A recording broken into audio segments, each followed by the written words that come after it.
చాలా దారుణమైనటువంటి పరిస్థితి, చాలా దారుణమైనటువంటి సంఘటన.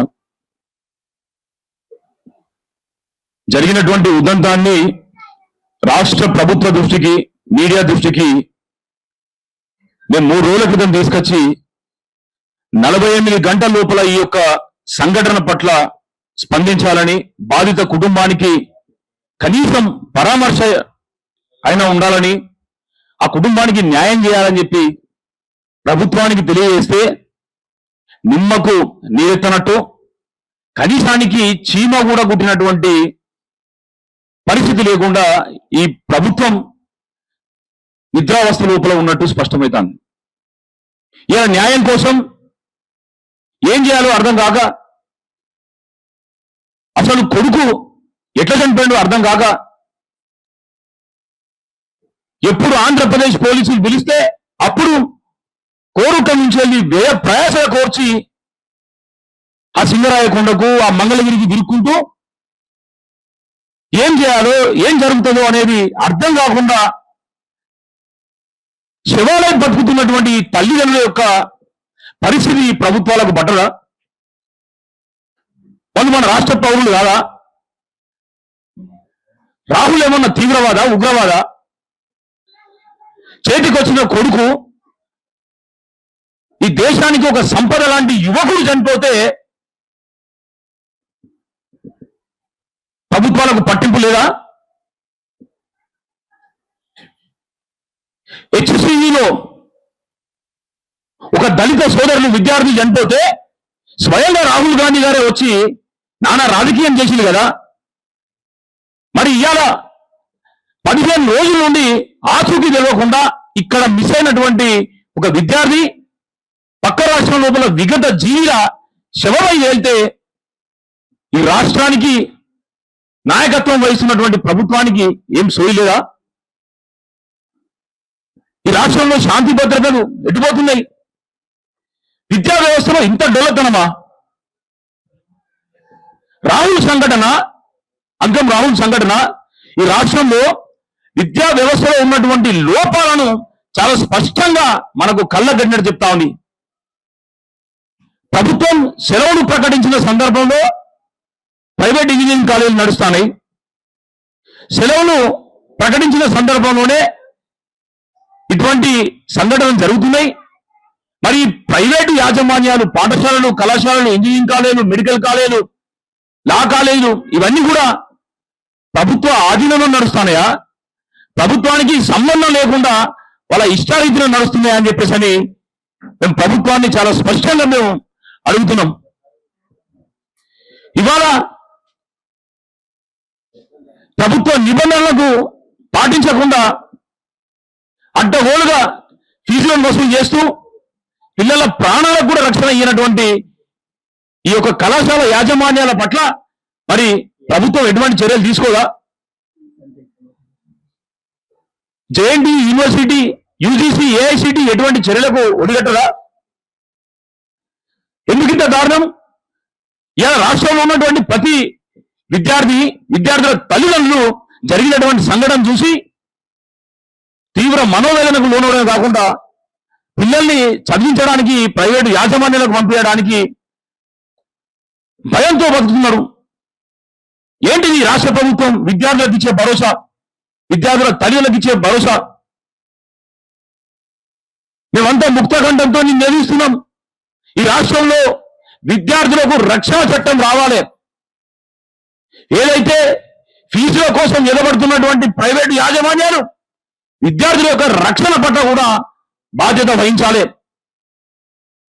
చనిపోయినటువంటి రాహుల్ వాళ్ళ కుటుంబానికి ఇరు రాష్ట్ర ప్రభుత్వాలు సహాయం చేయడమే కాకుండా ఆ కుటుంబం లోపల ఒక పాపకి వాళ్ళ చదువు బాధ్యత, దాంతోపాటు వాళ్ళ ఉద్యోగానికి కూడా ప్రభుత్వం సహకరించాలి. ఇది మాత్రమే కాదు, పక్క దేశాలలో కూడా ఎవరైనా భారతీయుడు చనిపోతే 1-2 రోజులలో మన భారతదేశం తిరిగి మన దేశానికి వాళ్ళ యొక్క మృతదేహాన్ని తీసుకొస్తుంది.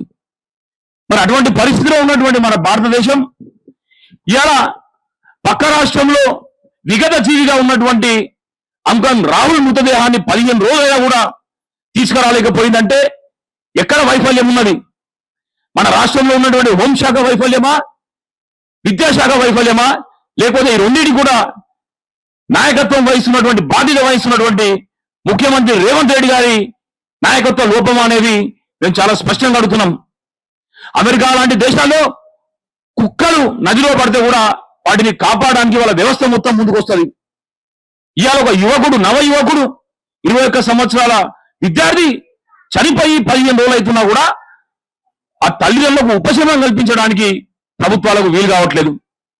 మరి హైదరాబాద్ లో ఉన్నటువంటి ప్రజల భావోద్వేగాలను రెచ్చగొడుతూ ఈ రాష్ట్రంలో ఉన్నటువంటి కొండగట్టు అంజన్నకు నేను విరాళాలు పంపించిన, నేను ఇక్కడ డెవలప్మెంట్ చేస్తున్నా అని చెప్తున్నా ఆంధ్రప్రదేశ్ రాష్ట్ర ఉప ముఖ్యమంత్రి పవన్ కళ్యాణ్ గారు, మీరు కొలుస్తున్నటువంటి కొండగట్టు అంజన్న ఉన్న జిల్లాకే సంబంధించినటువంటి విద్యార్థి, అదే జిల్లా జగిత్యాల జిల్లాకు సంబంధించినటువంటి అంకం రాహుల్, అదే కొండగట్టు అంజన్న భక్తులు ఇవాళ విగత జీవంగా మారి ఆంధ్రప్రదేశ్లోని సింగరాయ కొండ లోపల ఒంటికి బరువైనటువంటి రాయి కట్టి హత్య చేస్తే ఇప్పటి వరకు స్పందించట్లేదు. అంటే ఈ రాష్ట్రంలో రాజకీయం చేయడానికి మీకున్నంత ఆసక్తి, ఈ రాష్ట్ర విద్యార్థి మీ రాష్ట్రంకి వచ్చేసి అక్కడ చనిపోతే కనీసానికి ఆ మృతి పట్ల విచారణ వేగవంతం చేయడం కానీ, ఆ కుటుంబ సభ్యులకి మృతదేహాన్ని అందించేటటువంటి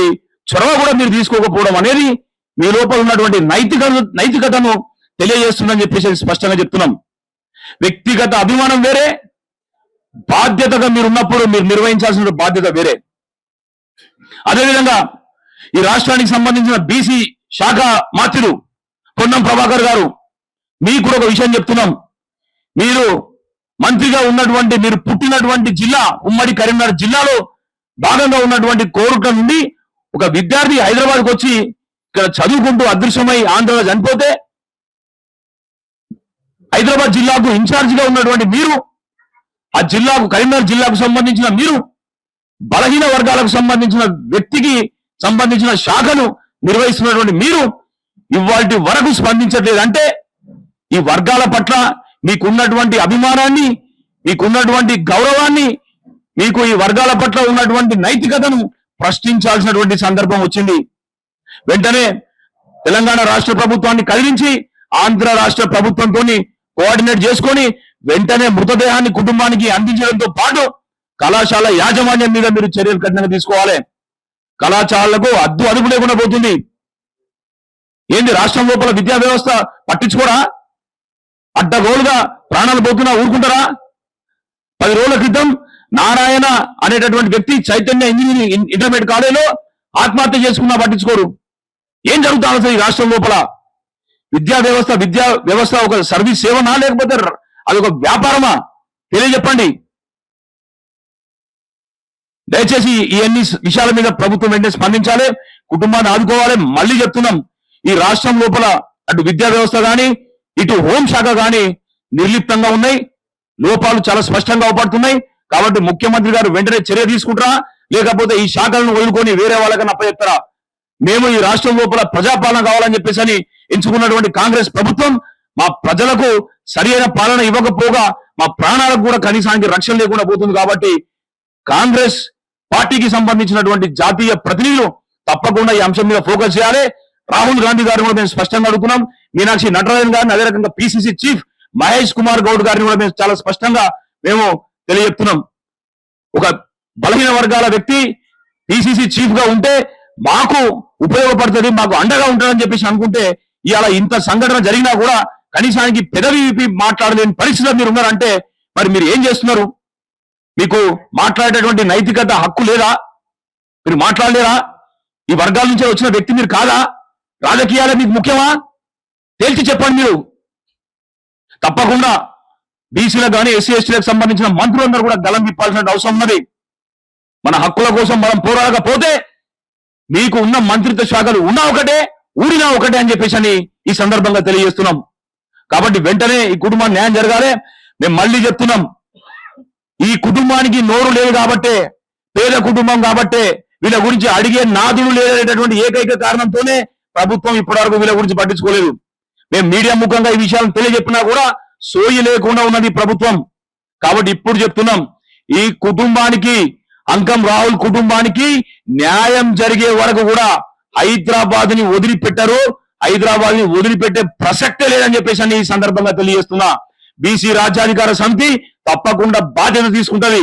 ప్రభుత్వం తన బాధ్యత నిర్వహించినప్పుడు ఆ రోజు కొండ లక్ష్మణ్ బాపూజీ గారు ఏ రకంగా అయితే హైదరాబాద్ లో తన వద్ద ఉన్నటువంటి జలదీశంలో అందరికి షెల్టర్ ఇచ్చిందో, బీసీ రాజ్యాధికార సమితి కూడా అదే విధంగా ఈ కుటుంబానికి షెల్టర్ ఇస్తుంది.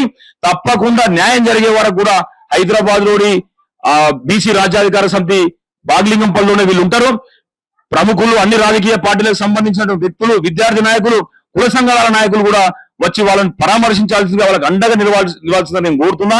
తప్పకుండా మీరు కనుక రాబోయేటటువంటి 48 గంటల్లో కనుక ప్రభుత్వం స్పందించకపోతే, 48 గంటల్లో కనుక ప్రభుత్వం మళ్ళీ స్పందించకపోతే మాత్రం అదే కార్యాలయం, బీసీ రాజ్యాధికార సమితి కార్యాలయంలో తల్లిదండ్రులతో పాటు నేను కూడా ఆమరణ నిరాహార దీక్ష కూర్చుంటా అని చెప్పేసి ప్రభుత్వానికి హెచ్చరిక చేస్తున్నా, సవాలు చేస్తున్నా. తదనంతరం జరిగేటటువంటి పరిణామాల గురించి ప్రభుత్వాలు ఆలోచించాలి. వెంటనే చర్యలకు ఉపక్రమిస్తారా, లేకపోతే రాబోయేటటువంటి తాకిడిని తట్టుకుంటారా అని చెప్పేసి ప్రభుత్వాలకు సవాల్ విసురుతున్నాం. ధన్యవాదాలు.